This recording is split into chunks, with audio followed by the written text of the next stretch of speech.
Hola, mi nombre es José Domínguez, soy odontólogo cirujano maxilofacial con más de 20 años de experiencia. Actualmente me desempeño como docente de las universidades CES y Universidad de Antioquia en Medellín y me desempeño en el área de cirugía maxilofacial, anestesia local y anatomía.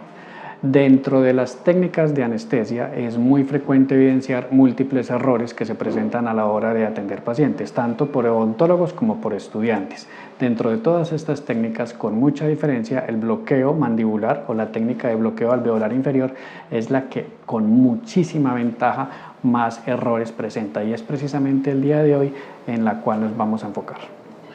La técnica de bloqueo alveolar inferior ha sufrido variaciones sutiles pero importantes a lo largo del tiempo, basadas en los conocimientos adquiridos, y en la actualidad es incluso más fácil y menos dispendioso de lo que antes solía ser.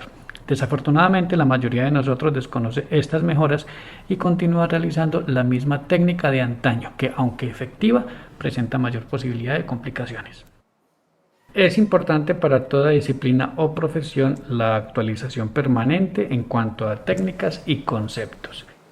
Este video busca mostrar, basados en la anatomía y en las mejoras recientes de la farmacología de los anestésicos, cuáles son los errores más frecuentes que cometemos sin darnos cuenta de ello y cómo debemos evitarlos.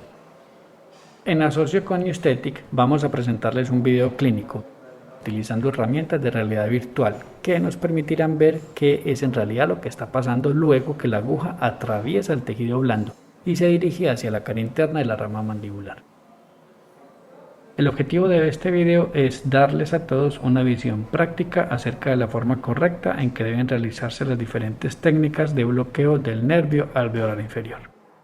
Newstetic cuenta con eficaces anestésicos de diferentes principios activos, como la lidocaína, la mepivacaína y la articaína, con los cuales pueden realizarse este tipo de procedimientos con total seguridad en tanto lo hagan de forma adecuada. En la actualidad existen 3 técnicas ampliamente reconocidas para realizar este bloqueo alveolar inferior.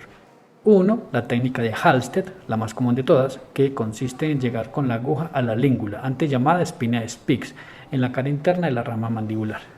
2. La técnica Go Gates, en la cual la aguja se lleva hacia el cuello del cóndilo mandibular.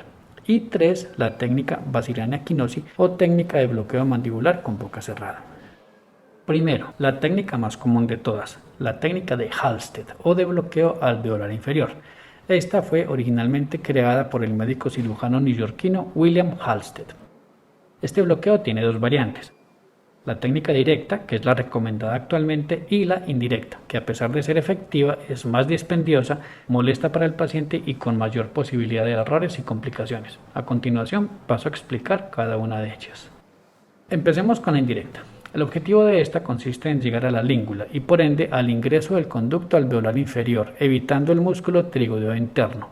Se pensaba que con esto se evitaba una irritación muscular que pudiese generar un trismus posanestésico. Para lograr tal objetivo, la aguja debía ingresar por el mismo lado del nervio de anestesiar, entre la cara interna de la rama mandibular y el músculo pterigoideo interno. Y una vez dentro del tejido, girar la aguja hacia el lado contrario sin retirarla, lo cual es molesto para el paciente. Esto con el objetivo de desplazar el músculo y permitir que el anestésico difundiera en la cara interna de la rama hacia el nervio alveolar inferior. Además de esto, aún sin retirarlo, la aguja se desplazaba un poco hacia adelante para anestesiar después el nervio lingual y de este modo lograr un efecto mayor.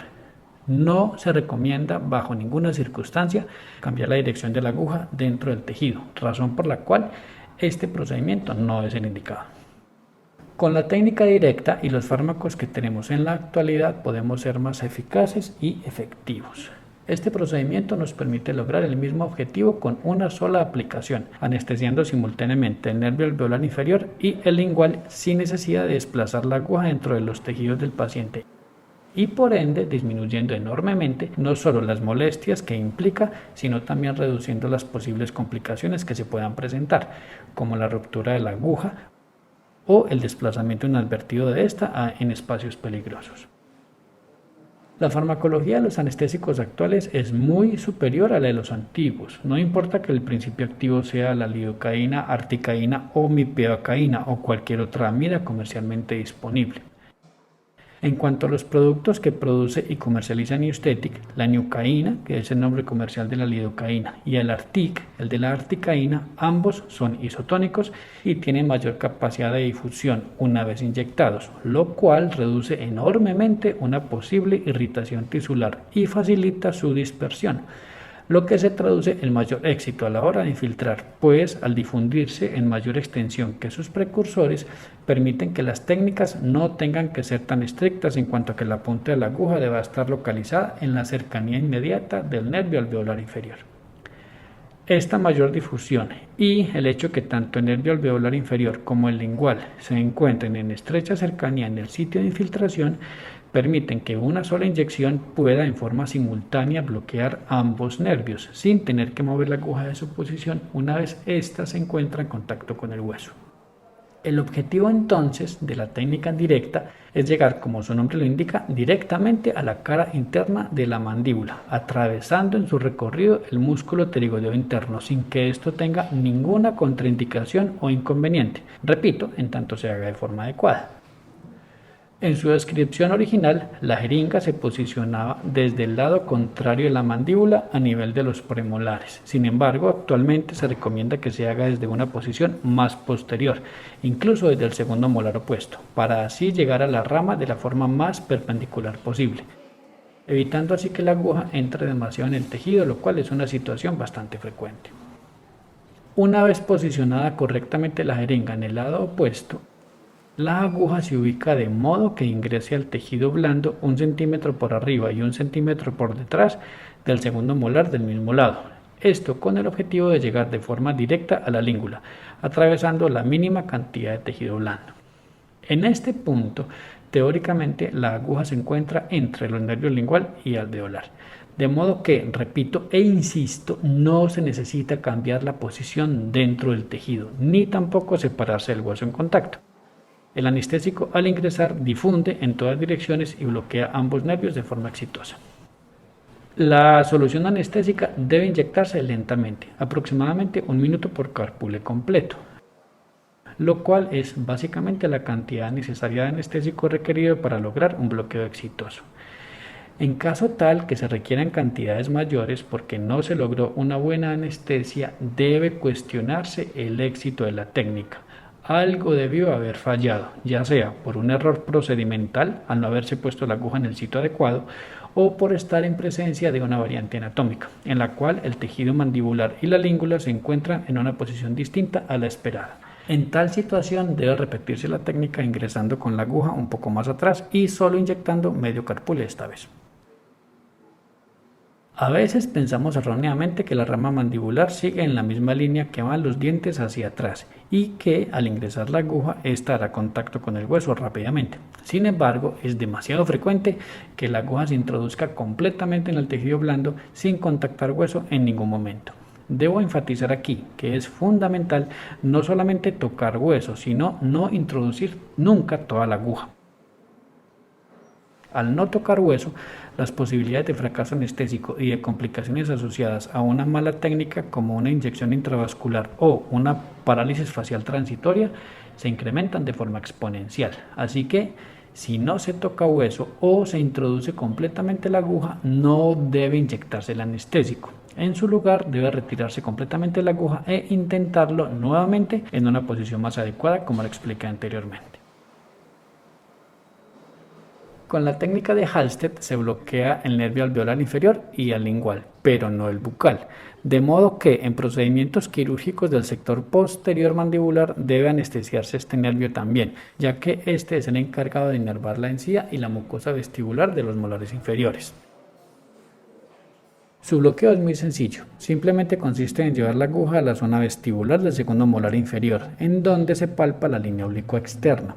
La punta de la aguja ingresa apenas unos pocos milímetros y solo debe inyectarse máximo 1/3 parte del carpule. Incluso cantidades menores son suficientes para lograr buenos resultados. En la actualidad, los anestésicos locales más usados para la aplicación de esta técnica son la lidocaína, la mepivacaína y la articaína, todos con vasoconstrictor que potencia su efecto local, aumenta su tiempo de acción y disminuye el sangrado en procedimientos quirúrgicos. Segunda técnica, Go Gates. Fue propuesta por el Dr. George Gates en 1973. Preconiza el bloqueo simultáneo de las tres ramas sensitivas del nervio mandibular del trigémino, alveolar inferior, lingual y bucal, con una única inyección, dirigida directamente hacia el cuello del cóndilo mandibular. Es bastante segura y efectiva en tanto se haga de forma adecuada. Incluso la recomendación del mismo Dr. Gates es usarla cuando la técnica convencional falla o intercalarla entre pacientes con la técnica de Halsted para adquirir habilidad en su manejo. Su propósito es llegar al cóndilo con una aguja larga, pero simultáneamente acercar el cóndilo a la aguja. Esto se logra de la forma más sencilla. Simplemente antes de inyectar se le pide al paciente que abra la boca en máxima apertura. Con este movimiento el cóndilo mandibular se desplaza hacia abajo y adelante aproximadamente 1,5 centímetros, lo que disminuye el recorrido de la aguja dentro del tejido. Esta entra desde la comisura contraria, también lo más posterior posible, y la dirección se verifica tanto desde adentro como desde afuera. Desde dentro de la boca, la aguja se va a llevar lo más superior posible, apuntando a la mucosa vestibular 3 centímetros arriba del último molar inferior. Usualmente en esta posición, con boca totalmente abierta, la aguja entra distal al segundo molar superior. Desde afuera, la idea es orientar la aguja hacia el trago auricular, de modo que en el recorrido hacia este se encuentre con el cóndilo desplazado abajo y adelante de la fosa glenoidea al estar la boca en máxima apertura.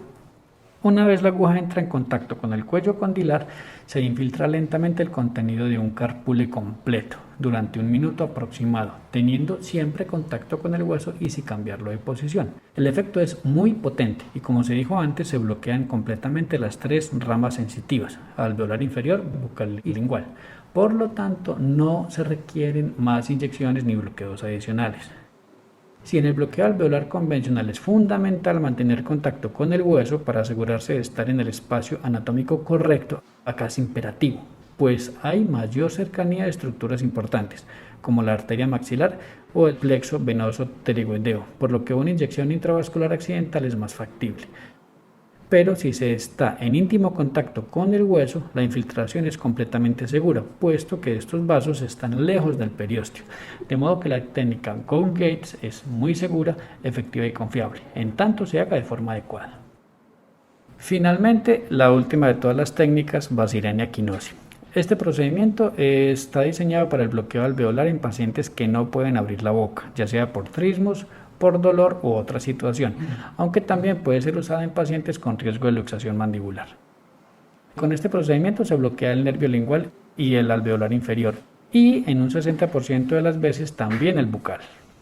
Podríamos decir que esta es la excepción de la regla, y de hecho lo es, puesto que es la única de las técnicas de anestesia en la que no es posible tocar hueso, ya que la aguja se desplaza paralela a la cara interna de la mandíbula, y el anestésico se inyecta directamente en la fosa infratemporal.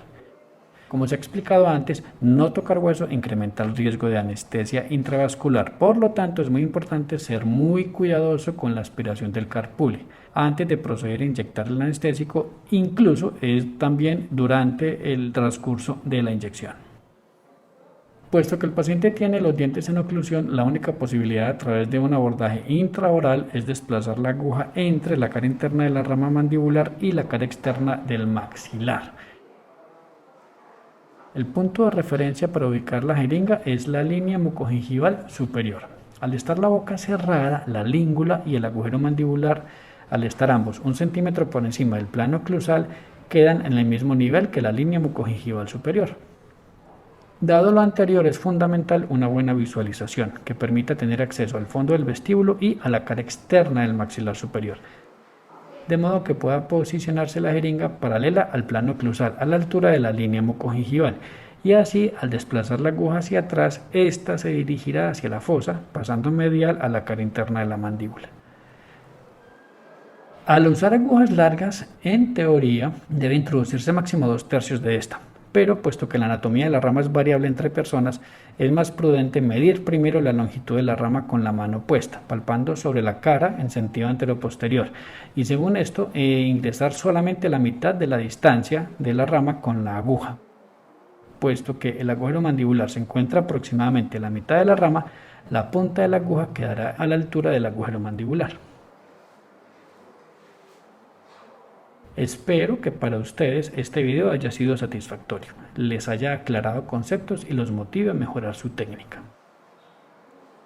Para Newstetic y para mí es muy importante realizar este tipo de videos educativos con el ánimo de aclarar dudas con la intención de facilitar su labor diaria.